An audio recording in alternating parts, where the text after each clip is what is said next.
Hey guys, this is Srini, and in this video let's continue our discussion about semantic segmentation, especially using U-Net architecture.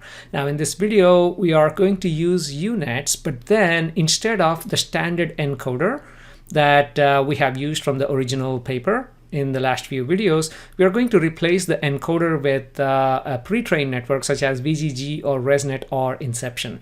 Now these are the things that are a bit difficult for most of us to put together from scratch. Well, you can try if you spend a few days, but why waste that time if someone else already did the work? So we're going to use a library that I'm going to talk about in a minute, to kind of import all these models and then see how we can use it in Python.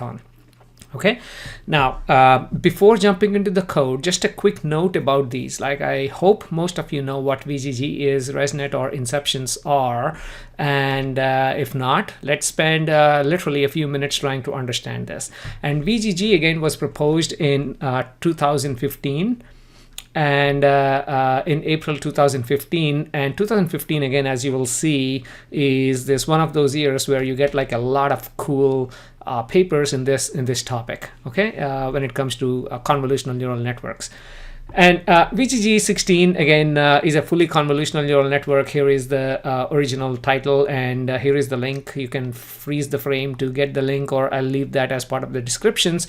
But what is it? Well, it was designed to reduce the number of parameters. Until VGG came along, as you increase the model, as you increase the depth, there are like you're increasing the number of parameters that you need to train. It's not like VGG, you have millions of parameters right there, but it was designed to reduce the number of parameters in the convolutional layers so it can improve the training time. Okay, that's the whole goal for VGG. Again, please read the paper to get even more information.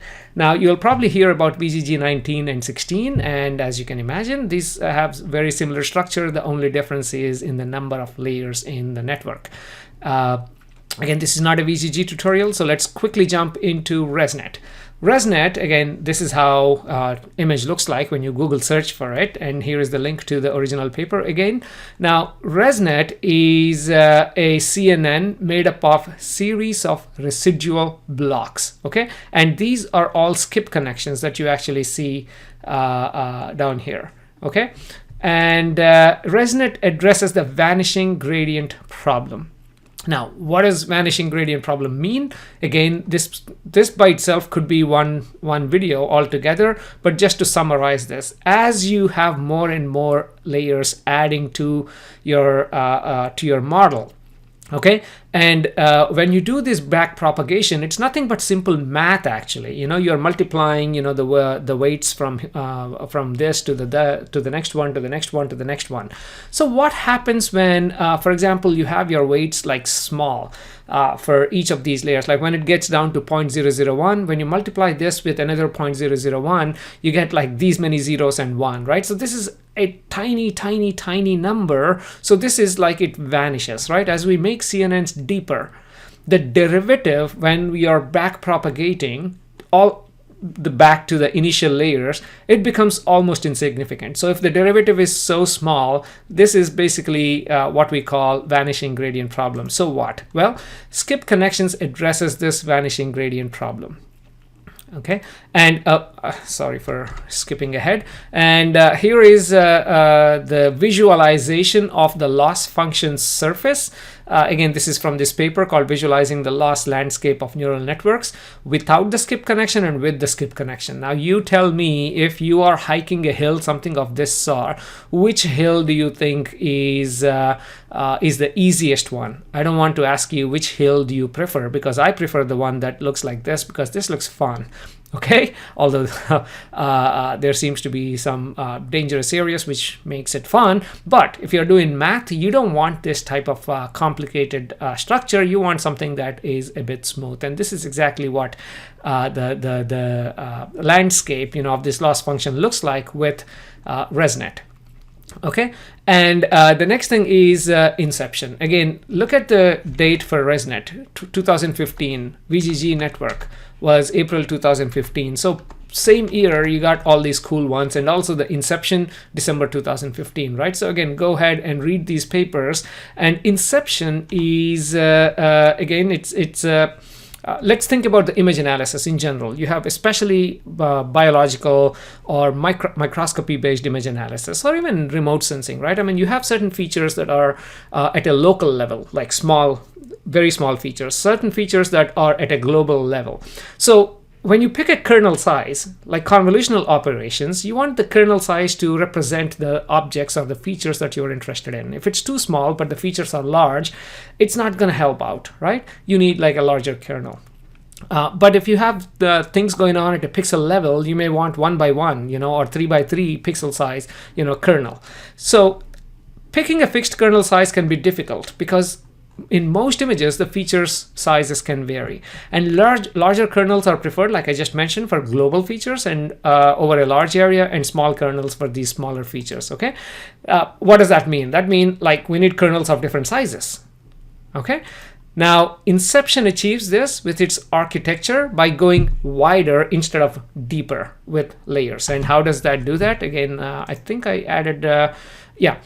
Kernels of different sizes are used within the same layer. If you look at this block, okay, or a module, you can see that there is 1 by 1 convolution, 3 by 3, and 5 by 5 convolution. So these are the convolutions of different sizes, and the Inception network itself, the architecture consists of several of these Inception modules in this structure. Now, why am I showing all of these? Well, you may ask which one is the best one.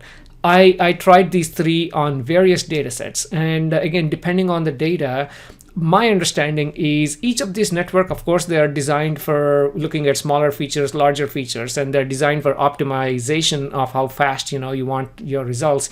But when you look at this, based on the architecture, each of this learns about the features to a different degree.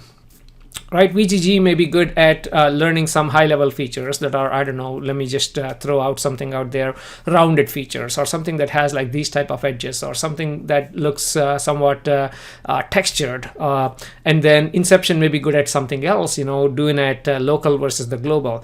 In fact, it would be nice if I can combine all of this, which is, wait for that video, it would be in about 3 to 4 videos from this one, where we'll take all of these and then actually do some sort of an ensemble. But for now, let's actually see how we can do these 3 as our backbone for our unit. When we are doing our unit, how can we use this as backbone? What in the world am I talking about? What do we mean by backbone? Well, if you look at your unit architecture, you have encoder and decoder. Encoder, where your image is encoded into a smaller vector. Decoder, where we are bringing it back into the original size, I should have followed my graphics, but when we refer to backbone, we are talking about replacing this encoder with one of these backbones I just talked about, whether it is VGG or Inception, or ResNet. Now, why is that useful? Well, one way is, first of all, we can benefit from its architecture, right? We just talked about it, why they are useful. And the other thing is, you can import this architecture with pre-trained weights, like they're all trained on, for example, ImageNet, meaning they have a starting weights where it already got trained on thousands of images, provided by ImageNet.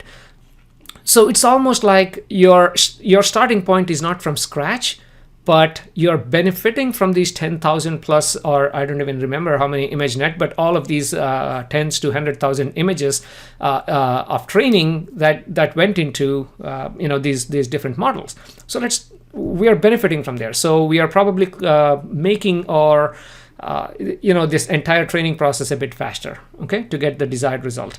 Okay, now this is the encoder part. What happens to the decoder? Well, if you know how to, as you can see, unit is basically the architecture. You go down, it's symmetric basically, okay? When you go down, you're upscaling it almost in a symmetric fashion. So if you can imagine this, look at your for example, ResNet or whatever, and if you can upscale it and then do these skip connections, then great, right? This is where your coding skills really, really help. And also, anyway, what these, I'm going to talk about a library where you can actually import these VGG, ResNet, and Inception, and it automatically upscales it for you. I mean, puts together a decoder programmatically built up based on this encoder. Okay, I don't know if they're doing programmatically built up, but then when I call this backbone, it takes care of both the encoder and decoder part. It would be only making sense if they are programmatically building up rather than have some sort of a pre-structured, pre-configured structure. Okay, so this is what we mean, and the library that we're going to use is called Segmentation Models. These guys, this is one of the best libraries that I work with almost on a daily basis. So they have various architectures: U-Net, LinkNet, PSP-Net, and FPN. Okay, for now we are going to focus only on U-Net architecture with various backbones, and the backbones can be VGG, ResNet, Inception, but it can be any of these backbones. They are providing so many of these, and all of these are trained on ImageNet, so you can start with ImageNet right away. Okay, in the next video, let's actually pick one of these backbones, like ResNet 34, for example, and then see how it compares, like how we can compare U-Net and LinkNet. Okay, so, but in this video, let's focus on U-Net, but then different backbones. I picked 3, but you can test others. EfficientNet is a great one where you can efficiently increase the width and depth of your network. And it's by Google, I believe. Okay, and you should also try this. But let's, I think this is the last slide. Let's go ahead and get into the code and see how it's done in Keras. And the best part is it's easy. Even if you are a novice coder, obviously you need to know how to do the basics in Python. But these type of libraries make our life so much easier. So let's just jump in.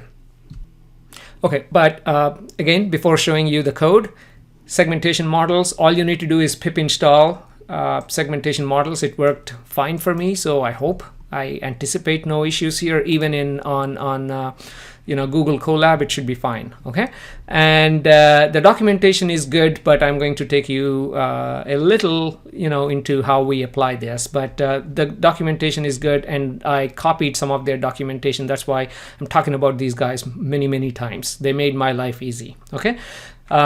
And as you can see, the images that you just saw, came from here. Okay, now assuming you install your segmentation models, again, it's very stable. It's very easy to do it. I tried this. Again, they give you what the requirements are: Keras 2.2 or TensorFlow 1.13 or later. Okay. Now let's jump into the code, and the data set that we're going to work with is again the same data set we used in the past couple of videos. I have 768 by 768 images, pixel images, and corresponding masks. How did I get the masks? I went to APEER.com, APEER.com. It's free. Upload your image or your volume, and then annotate slice by slice. This is the slowest part. And you just paint the pixels to get your masks. Okay, and that's exactly what I have done here. And then I've broken down those 768 by 768 images into patches of 128 by 128, so I can train them on my system here. That's all I'm doing. So I have broken both my images and masks into these smaller patches. Now you're not seeing anything. That's because we haven't adjusted the scale. Remember, our masks, the pixel values go from 0, 1, 2, 3, 4.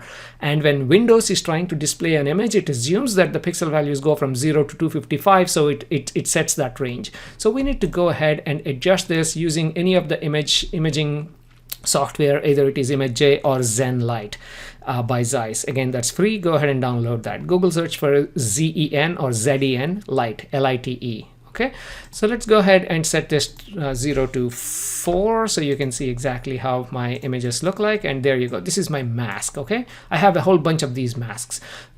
Instead of going from 0, 1, 2, 3 for my labels, I accidentally did it 1, 2, 3, 4. It doesn't matter. I mean, your labels can have values of 25 or 53 and 82 and so on, right? But we need to encode those into 0, 1, 2, 3 labels just to make sure the system understands it. All of that will follow that. Okay, let's go ahead and start. So with this information, so what do we do now? So let's go ahead and run these libraries. And by the way, segmentation models is what we are going to use, right? So I assume you installed this already. It's taking a bit. The first time it loads, I just started my Spider IDE. So I'll give it time to warm up. I should have tested this before recording the video, but let's see what surprise awaits us. Now, while that's doing that, I am also using mean IOU metric from keras.metrics, so we can calculate our IOU.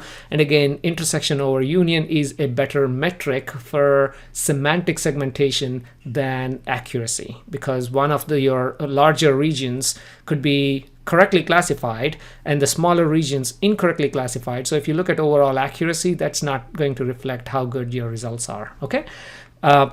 Okay, I think we are all set there. Now I am defining my X and Y and number of classes here. We have 4 classes. Again, this is something we did in the last couple of tutorials. And I am going to, this part is same as what we have done in the last few tutorials, but in case you haven't watched, I'm going to quickly explain.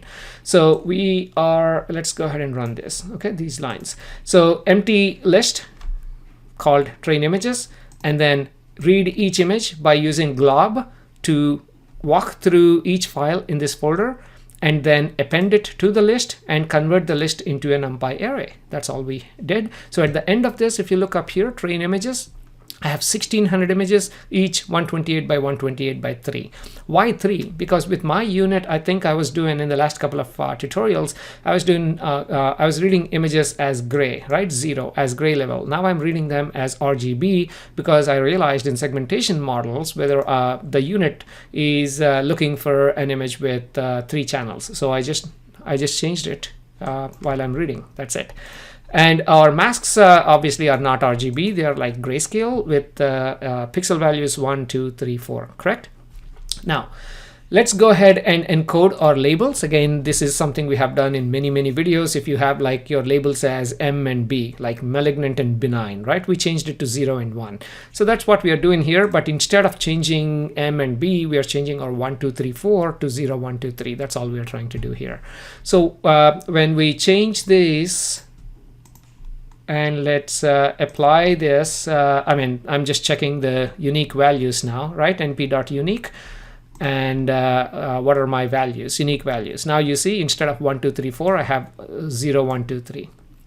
Okay, these are my unique values. But if you just look at the unique values for the, I think it's important. If you only look at the unique values for the mask, it should be 1, 2, 3, 4. So all we did with this, with this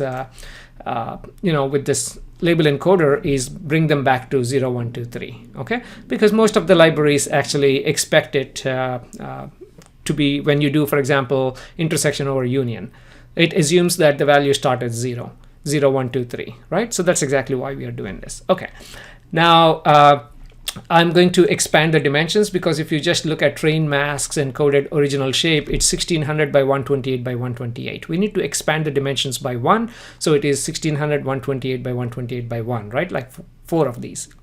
We don't have to do this to train images because we are reading them as RGB, so we already have 3 right there. Okay, so let's again, I tend to explain a lot of basics in my videos, hoping that in case there is a gap in your knowledge, this fills the gap, okay? But if you're an advanced coder, you probably get bored watching these. And why are you watching these? You should be teaching others. Okay, now let's go ahead and split our data using our scikit-learn model selection train test split. In this case, I'm splitting the data by holding 10% for testing and the remaining for training. But I'm not going to use all the remaining for training because it will take forever for us when we do that. Okay, so I'm going to only hold up 50% for training. That's why I added another line right there, and I'm throwing the remaining 50%. I said, okay, do not use this and only use these as X train and Y train. Again, this is for testing purposes. In reality, you may want to use the entire data. Yeah. In fact, let's go ahead and get this to, that's okay, let's leave it. I'm not going to train live, so don't worry. Now let's go ahead and perform. What did we run the last X1? So we did not run these lines. Let's go ahead and do it. And 0, 1, 2, 3, I just want to make sure we are doing okay. And now I'm going to convert my masks into categorical. I talked about this in the last video or the one before that, which is our masks right now. If you look at my train masks, they have a shape of, where is my train masks? Excuse me, train masks input. Train masks input, yeah. They have a shape of 1600 by 128 by 128 by 1. And that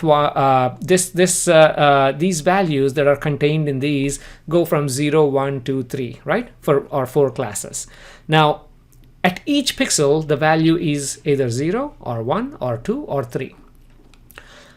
This works okay if you're doing random forest or traditional machine learning, but if you're actually doing this deep learning, especially when you're using categorical cross entropy as your loss function or something similar to that, then it expects the input to have to be one hot encoded.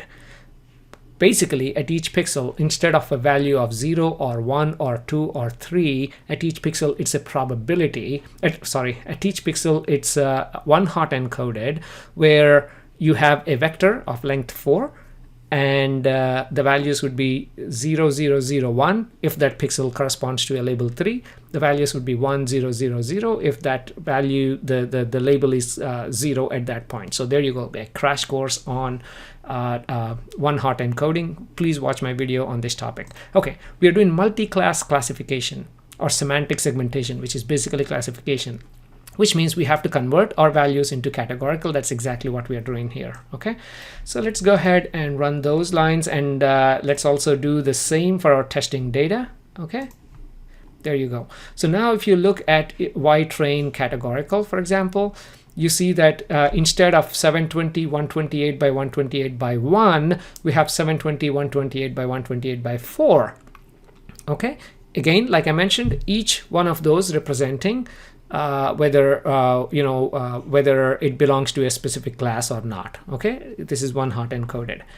So far so good, nothing different than what we have covered the last few times. Now comes the segmentation model, using the backbones and all that stuff. Okay, first of all, let me go ahead and define the number of classes. We know that this is for values 0, 1, 2, 3. Okay, the next, what activation are we going to use? Softmax, right? If it's binary classification, we're going to use sigmoid, but this is multi-class, so softmax, so the outputs are going to be probabilities. So for each of these 4 channels, like 0, 1, 2, 3, right? I mean, we just defined what one hot encoded is. Our output is going to give for each of these a probability. If the probability of label 2 is 60% or 0.6, then I'm going to say use argmax when we are doing prediction to say, hey, that is my class. Okay, so we're going to use softmax. I'm pretty sure most of you know this. And now let's go ahead and use the optimizer as Adam with a learning rate of 0.001, which is default, I believe, but that's a decent learning rate to start with. Any faster, like 0.001, you may not find the true minima in your loss function. Okay, now for the loss function, mentioning about loss function, we can use categorical cross entropy. In fact, you can try that. I did try that, but these are the lines I got out of the segmentation model library. These guys actually gave an example, and because this is semantic segmentation, it does make more sense to use focal loss or dice loss, right? Using intersection over union type of loss function. Okay, so dice loss provides that, and focal loss actually is again, please read the paper about a great paper about focal loss. It works great if you have one of the objects that you're trying to segment, or regions that you're trying to segment is tough to segment. Okay, compared to the others, or unbalanced data sets. So this can be great. So how do we use both? We are actually adding them. That's it. This is our total loss. Okay, and if you change this to 2, then you add more weight to focal loss compared to dice loss. That's all. Okay, so this is what we are going to use, and let's run these lines. And finally, what metrics are we tracking? We don't want to track accuracy. As we just mentioned, accuracy doesn't represent semantic segmentation the right way. So we're going to use IOU score and F score, also provided by the same library, the segmentation models library. So let's track these two while we are training. Okay. Now, that part hopefully is good. Now comes the backbone. I'm going to define my backbone as ResNet 34 first, and then we'll do Inception next, and then VGG later. Okay, so first let's define our backbone, and let's pre-process the input using whatever that backbone is, because for each of these backbones the data needs to be pre-processed in a specific way. Okay, so when you do sm.get preprocessing from backbone, it's going to get what is the process for pre-processing, right? So let's go ahead and do that, and now let's apply it to our training data and the testing data. Okay, so did I apply this to test? Maybe I was too fast. Okay, training and testing data. So now I have everything ready for training for this model.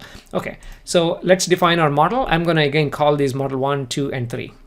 So maybe I should have done model ResNet, model VGG, model Inception, but again, this is fine.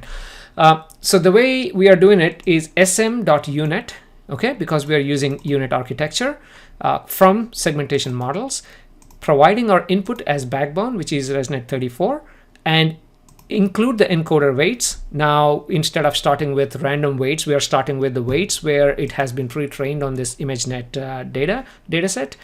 And number of classes is 4, and the activation function we are going to use is, I think we already established that that's softmax, right? So that's exactly what this is doing. And the next step is compile. Right? I mean, we have to compile this model before we can go ahead and fit it. So when you compile this, you have to provide the optimizer, loss function, and metrics. We just defined those. Our optimizer was Adam with this learning rate, and our loss is the total loss here, and our metrics are this IOU score and F score. So by providing that, let's go ahead and compile this model. And let's go ahead and look at the summary of this model. This is going to be a humongous model, and let's just have a quick look. There you go, all of this. Okay, go ahead and study this, but all it's doing is bringing this ResNet with pre-trained weights. Okay, now everything is ready. Now we can go ahead and train it by using our input, X and Y, and then validation. And I'm using a batch size of 8, and I already trained this with 50 epochs and saved the model. So I'm not going to waste your time by doing all the training there. Now let's go down to the next block, which is exactly copy and paste of this block. I changed my backbone to Inception, and that is pretty much it. Nothing else. I changed my backbone to Inception, and obviously I changed this to model 2, and history 2, all of this. Okay, and exactly the same thing for VGG 16. This is that easy. Now you can just go ahead and compile this. Go ahead and train it. I've already done the training part, so let's go down to the part where I upload or load the trained models. How do you do that? Of course, use Keras models load model, and then this may take a few seconds actually, because these are each, I think, 300 megabytes each. Not that huge, but still. And remember to put compile equal to false, otherwise it'll throw you some error saying that the loss function, I didn't find this, I didn't find that. Because when you load a model, and if you don't have this compile equals to false, by default it's trying to compile the model, and when it's trying to compile the model, it doesn't understand what the total loss is, what is focal loss, right? So this is okay, because I'm not going to, you need to compile it if you're going to further train it. I'm not going to train it. I'm going to only use this for prediction from now on. That's why compile equal to false is okay. Okay. Again, these are the little things that you may end up Google searching when you run into issues. So we loaded the models. Now let's go ahead and pick model number 1, right? Model number 1 was what? This is where naming it correctly would help. ResNet 34. Okay, let's focus on model number 1 and predict. So how do you predict it? Just model.predict. And when you do the prediction, all you get is, let's go ahead and look at y_prid1 once it's done. All you get is probabilities. We need to convert that into classification. That's why we are using argmax, right? If you look at yprid1, you see up here it's 160, 128 by 128 by 4. When we do argmax, it's going to go through these 4 argmax across what? Across axis 3, which is our 4 numbers. It's going to pick the maximum one and return where that maximum happened, which is our classification here, right? So that's our output when you do argmax. So now I have 160 images. each 128 by 128 pixel, all segmented. Okay. Now let's go ahead and look at mean IOU. I think I already imported this. I'm not sure why I did that again. A number of classes we already defined. So let's go ahead and mean IOU, instantiate this to our 4 classes, and then update the state using our y-test and, right, you have to give the true and prediction to calculate your IOU. That's what we are doing.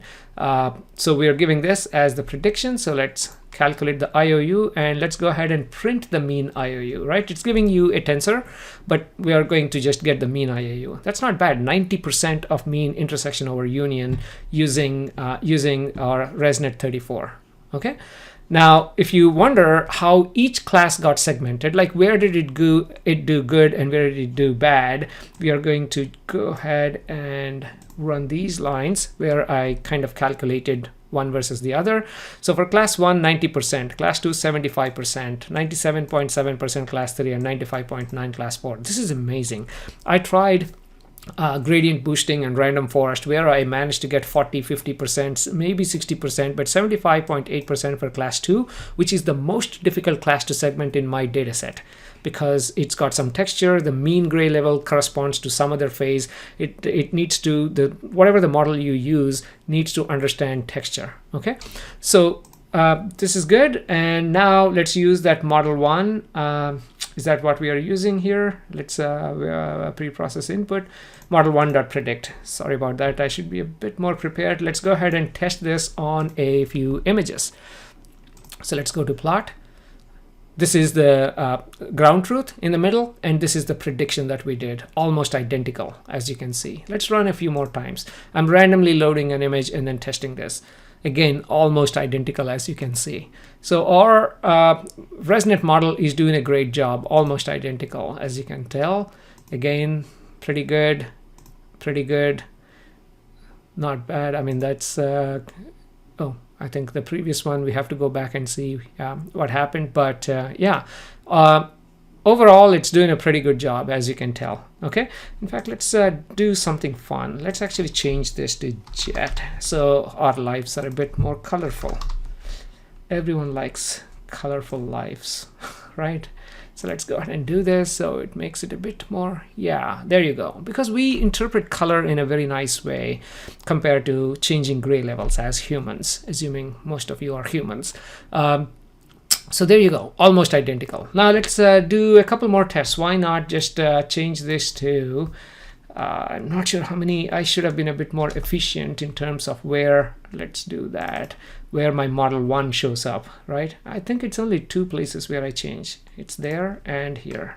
Okay, let us look at IOU for our model number 2. Again, let's calculate our mean IOU for model 2, which is Inception this time. The last time with ResNet we got 90 point something. While this is thinking, let's go. We should have stored that, but mean IOU is 0. Okay, I think I know why. Why this is a mistake I have done previously. Just a second. You see the mean intersection over union, I'm only getting like 1.6%. This is because I am predicting this. I am predicting my model 2, which is Inception, but my data got pre-processed using this one, right? ResNet. So that's why instead of, again, hopefully I'm not confusing you. You see, I'm pre-processing input for Inception, so I should use xtrain 2. Again, I should have been a bit better in writing that part of the code, but where are we doing the pre-processing part? Predict on x test 2. Okay, then I think we should be good.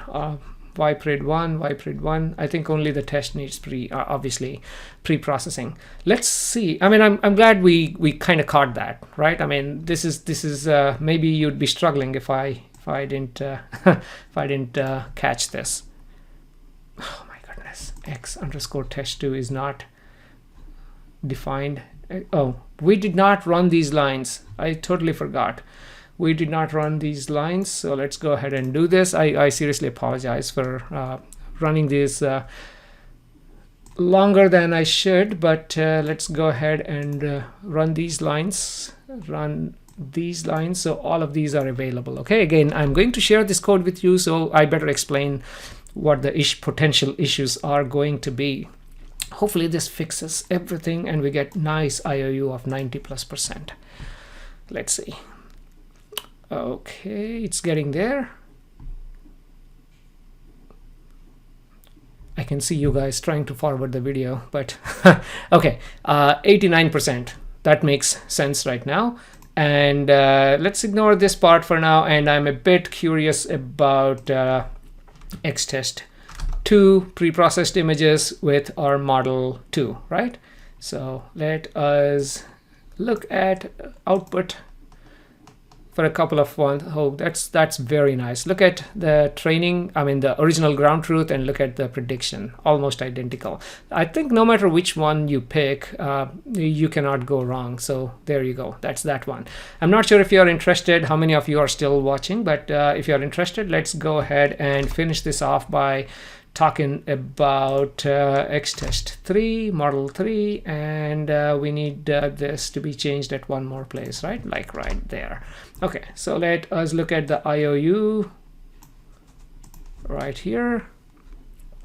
And let's hope this is again about 90%. Now, the point here is each of these models, they're doing pretty good, like 90% in terms of IOU. But is that the same 90% in all of these three?